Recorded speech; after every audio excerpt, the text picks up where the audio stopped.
Aloha! I got my cross-eyed kitty here. Maymay, I don't know how long she'll last. She has to say hello though. Yeah, she's about to get fed. That's the only way I could get her up here. She's like the Coog. The Coog. Coog has been up here so many times. She loves to be petted. Maymay will get petted when she feels there's food involved. You know what I mean, kids? Cats are like that. Anyway, I got some happy Sunday. Aloha for everybody that's watching. And to show you this this is May. You don't get to see very often, May. Oh, look at the camera, girl. She's done. All right, I'll feed you and I'll brush you. Okay, again, happy Sunday. Told you I'd be back. Last one I talked to you about was Tuesday. This is happy Sunday. I've got a thumbnail that I've been, again, wanting to do for a very long time. Excuse me. The thumbnail is going to be earthquakes. All right? Earthquakes. Now, kids, I hope you've never been in an earthquake. They can be a little frightening. Plus, they affect people differently. Earthquakes do affect people differently. I've got proof in the pudding on that, and that's why I'm leaving this one open for well, when you do a YouTube for kids, all you get is a thumbs up, and they don't even tell you about the thumbs down. I feel that to be really negative. So this one I'm leaving open for comments, because apparently I've hit other countries, and I want to hear from whatever country you're from. If you've been in an earthquake, not only that, what happened to your body? How did you feel afterwards? This is what I want to know. I'll start with my first earthquake. I remember quite well. It was 4 days before my birthday. I was up in Flagstaff. I remember it was 4 days before my birthday because when I said I felt an earthquake, and Mom, Dad, Bro was 3. He was just about 3. I had 4 days to go, and to be 5 years of experience. I never said old. And Bro and Dad and Mom, it was about. It was a Tuesday. I think Laramie or Dobie Gillis could have been on. And it was July 21st, 1959. Now this earthquake that did, I had to look it up. I looked it up 3 years ago, and I still didn't get quite all the information, but I did write it down. That's why when you get something from Google, write it down, kids. They change things around. I don't know if it's by accident or not. So 1959, in October, no, I'm sorry, they had 2. One was in October. I don't remember that one. It was only like a 5.0. The one I do remember was 5.6, and it was only 23 miles from Flagstaff in Coconino County. And I want to know why I was the only one that felt it. That's the first question I had, because everybody else was scoffing at me, saying, yeah, and if you keep up this earthquake thing, you're only 4 years old. You're 4 years of experience, and you will not get any presents if you keep it up. I think I reworded I said, well, I felt something shaking. I couldn't do anything about that one, see? So I did get birthday presents 4 days later on my birthday. So that was the first time. And by the way, the next day when I was out in the playground and all that, I was telling everybody, I think I did come back and say I felt an earthquake. Nobody said, yeah, we didn't feel nothing. Yeah, you didn't feel nothing.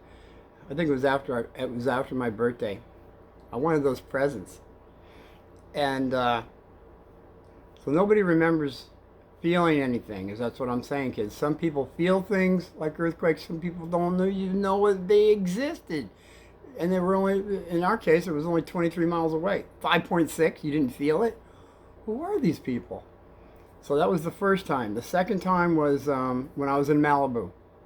I was in Malibu, and it was January 1st, 3:15 p.m. I was at a Franciscan church on a Monday, and I like visiting different churches, and it was a 5.2 that happened in Malibu. The epicenter was like 8 miles away, but it had gone all the way down to Pasadena in 1979, and there was I had some friends that had gone to the Rose Bowl football game, and they recall feeling it also. I believe it was USC versus Michigan. The game did continue. It wasn't anything really big that they're going to stop the game. I believe USC did win 17-10 for anybody, you football fans. And that was a 5.2. Now, when I was in the church, I do recall the big paintings shaking, not quite off the wall. The whole thing was shaking quite remarkably. A lot of people just shot out the door. I think the Reverend, myself, and a couple other people, we kind of just stood it out there and casually walked out. So that was the second time. Now the third time that I recall the earthquake, it was something that happened to me that was different. It was April 4th, Easter Sunday. It was 2010. If anybody remembers this, give me some comments, please. It was in Baja, California, and it was a 7.2. That's getting a little higher up there in magnitude, and it hit Arizona, Nevada, California. These are the areas that it went throughout, and if anybody felt it anywhere else, could you tell me what state it was? Some of you are more sensitive than others, and that's the point I'm trying to get across. People are different, has different sensitivities, as we will know. We're all empaths. We're all telepathic. Some of us have it honed a little more. That's all I'm saying. I've mentioned that in the past. So we got this going on, and I happen to remember it well because I was working that day. As I said in the past, I've had many jobs. This particular one I had was I was driving for AAA cab. And when I was parked in Fashion Square, which is, anybody knows Arizona, Fashion Square, Scottsdale. It was off actually Camelback and Scottsdale Road, Fashion Square, big parking lot. I'm sitting there, and a buddy of mine, Sean, pulls up just before all this stuff that I'm talking about is happening. He pulls right next to me. He says, "Hey, how's it going?" I said, "It's pretty slow." So he got out of his car, he got into my car. He's sitting in the passenger seat, I'm in the driver's seat. Now, all of a sudden, the car starts moving back and forth like there's 50-mile-an-hour winds. And I know because I've been in 50-mile-an-hour winds, and that's exactly how you shake. And I'm thinking, I'm looking at the palm trees right up ahead of me, and the palm trees, I'm looking for the 50-mile-an-hour winds, and there's no wind. Palm trees are just stationary, not even moving. I roll down the window, there's not even a breeze in the air, and we're moving back and forth. And I say, "Sean, what do you think about this?" He says, "Don't worry about it. It's Mikey. It's Mikey. Mikey's behind it, and he's pushing the car around." Mike was a comedian. "Oh, Mikey, huh? Well, I'm going to have to go talk to him." I got out of the car, went back. There was no Mikey. Mikey wasn't there. So what we had witnessed and felt was a 7.2 magnitude earthquake that was coming from Baja, many miles away, all right? And what I found out later, it actually was a surface level 3 times. 3 waves came out from that earthquake. So I had to turn the radio on. I wanted to know what's going on because I said, "Hey, man, it's not Mikey. What the heck? That's an earthquake." I said, "I felt these before, but not like this. There was something different about it," is what I'm saying. I was feeling my head, my brain was like just a little, and when I was walking out there, my legs were a little wobbly. My stomach was upset. I just felt like I wanted to go home and go to sleep. That's how I was feeling. So I'm listening on the radio, and there's people all blah blah blah, all saying, "Yeah, I'm sitting outside by my pool, and the waves were coming out of my pool." And somebody else called in Scottsdale, I think, and this is all over. That was somewhere in Scottsdale. The next one in Scottsdale, they said, "Yeah, my parakeet was flipping out in the cage, was trying to get out," and then somebody else said, "Yeah, I was in the bathroom, and all the pictures were falling off in the bathroom." And then somebody else. I mean, everybody had some story to tell about this thing that was going on. So then there was somebody. I had to call the station. I called them because I had something to say. So I told them what I just told you. I said, my head's really feeling off-centered. My legs are kind of weak when I'm walking around, and my stomach is really upset. I don't feel like eating. I feel like going home to bed. So that's all I gave. So then there was more people saying, they were all over the place, that they were saying different things was happening to them. Then finally, about after the 15th, 20th person, somebody way up in, not way up, probably 27 miles away, up in North Scottsdale, up by Troon area, if anybody knows where that is. Troon Village. There's a great golf course up there. One of the best in the nation. I believe they took the Golden Nugget Award in, I don't know, somewhere when they first opened up the first year, if I recall. So I'm in Troon Village, and that guy that, I have the same symptoms as that guy that called back in Fashion Square, that guy. I have the same symptoms, my head and my stomach and my legs so that was, out of all the people, she was the only one that had the same feelings as I did. Okay, just put that on the back shelf. So I said to Sean, I'm going home. I'm going to bed. So I got home. As soon as I get home, I had a white chicken. It just showed up one day, and it was laying like 13 eggs. It was like fantastic chicken. And it always ran. It ran away from me. I could never catch it. I could find out where it was laying its eggs eventually, and they were very tasty. But this chicken would not come to me for no reason at all. It just took off. Well, now I pull in, and by the way, there was no birds in the air. All right, when I got home, I have a bird haven. There was no birds. And I had 2 dogs at the time. Lucy was back with my cousin Jim. She was around. So I had Cannon, and I had Ashley, German Shepherd Chow. She'd catch a rabbit every day, eat it, and then come home and eat her food normally. This is a remarkable dog. I'll have something on her down the road. Cannon especially. Keep him on the back shelf. He was an abused dog. They had shock absorbers, cattle prods. You don't ever cattle prod a dog. That's inhumane. I even think, well, if you do it to a cow because it has thick hide, I don't think a dog does. That would be very negative to do something like that. Anybody out there doing that? So I get home. Both my dogs are as close as they can get, and the white chicken, is standing right between my legs. I'm saying, this is really remarkable that everybody wants to be next to Uncle Martin, especially the chicken. So I felt like, I'm just going to sleep. So I went to sleep. Now my cousin Jim, he was like in the back room or something. He was sleeping, and I don't know. It was probably in the evening when he got up, and he had the same symptoms as I did: disorientation of the brain, the stomach, not wanting to eat. Felt like he wanted to go back to sleep, but he had to go to work at the hospital.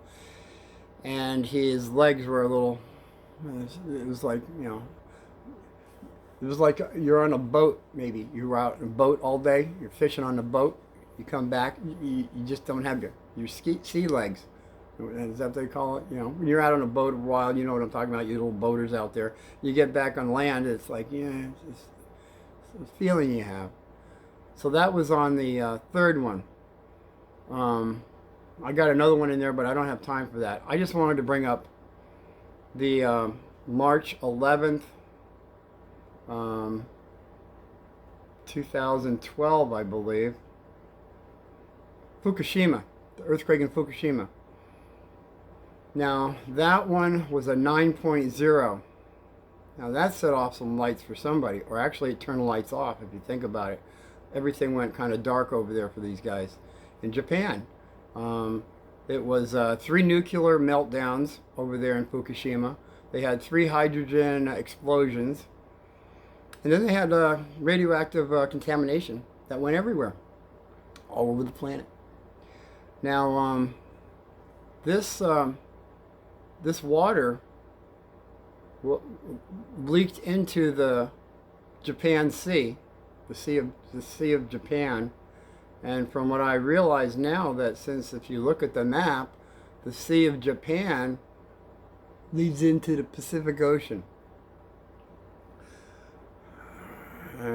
I'll just leave it at that, the radioactive stuff that went out there. From what I can gather, we all remember 3 Mile Island. I believe that was in 1979 that the reactors went down. Now, they still don't know how all the bubbles got back to normal on that melt, because there was a partial meltdown, if we all remember, 1975, the 3 Mile Island experience. Now, they had a lot of extra waste they had to get rid of. And we still don't really know where they put that stuff. But when the Fukushima went off, there was 10 times the amount of 3 Mile Island for cleanup. Now it's still debating. They're still debating in Fukushima where they're going to put all this stuff. We still don't know, kids, what we do with the excess of the radioactive waste that we use in our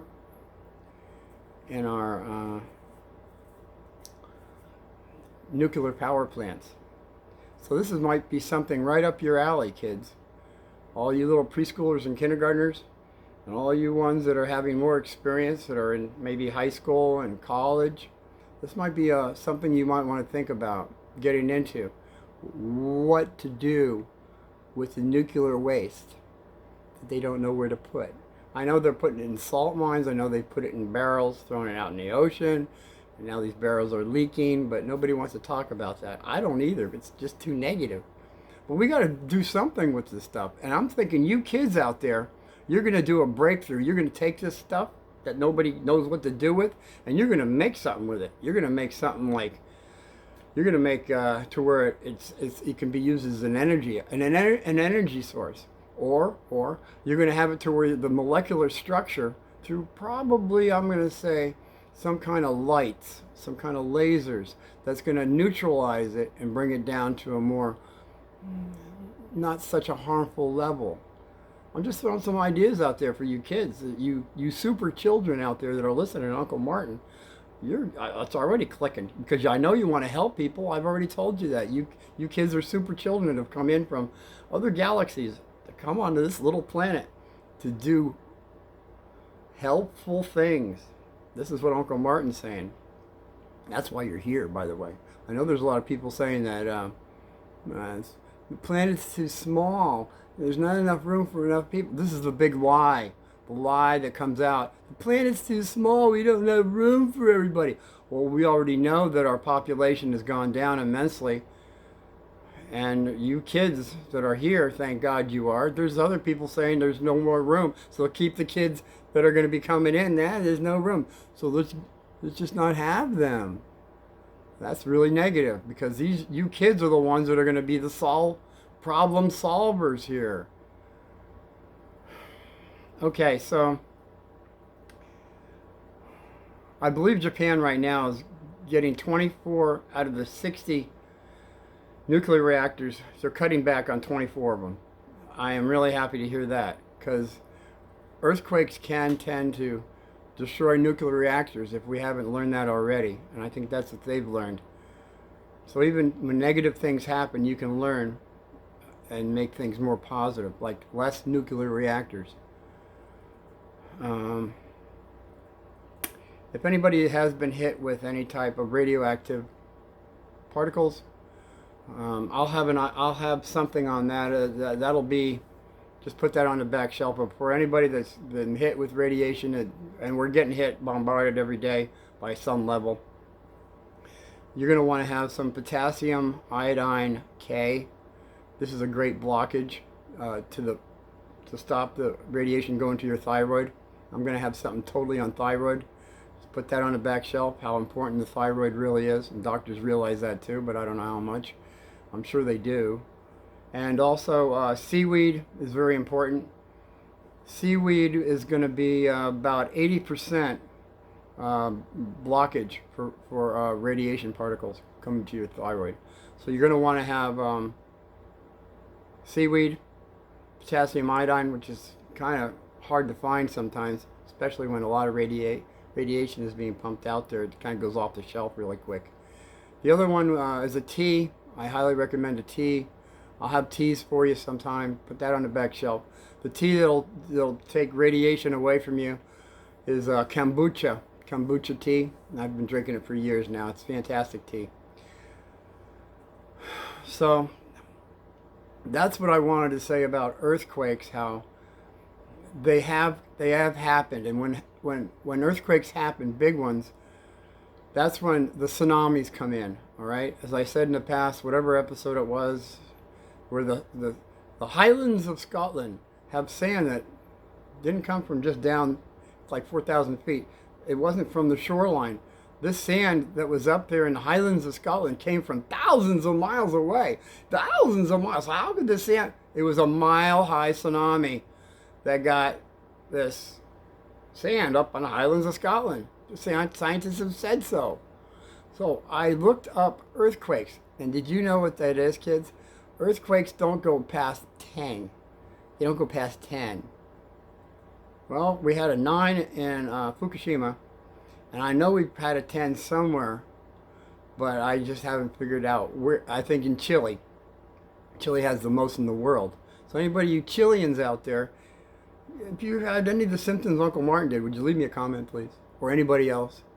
And then there was the scientists saying it doesn't go beyond 10. That's all there is to it. If that's the case, what degree was it that it took a mile-high tsunami taking sand from thousands of miles away to the Highlands of Scotland? That's all I got to ask you. Was it an 11? I know we don't go past 10, but as everyone has something to learn here on this planet, terrific or terrible, depending on how you look at it. So I just wanted to throw that earthquake stuff out there, that it does affect. That's what I wanted to say. That's what I started this whole thing. Your brain, how off-centered you get. And that's when I heard this, I said, oh my gosh, this makes so much sense. Because when I was affected in 2010, and I believe, I don't know, Fukushima, what was it, 2012, right? My numbers, I think it was 12. Could have been 11.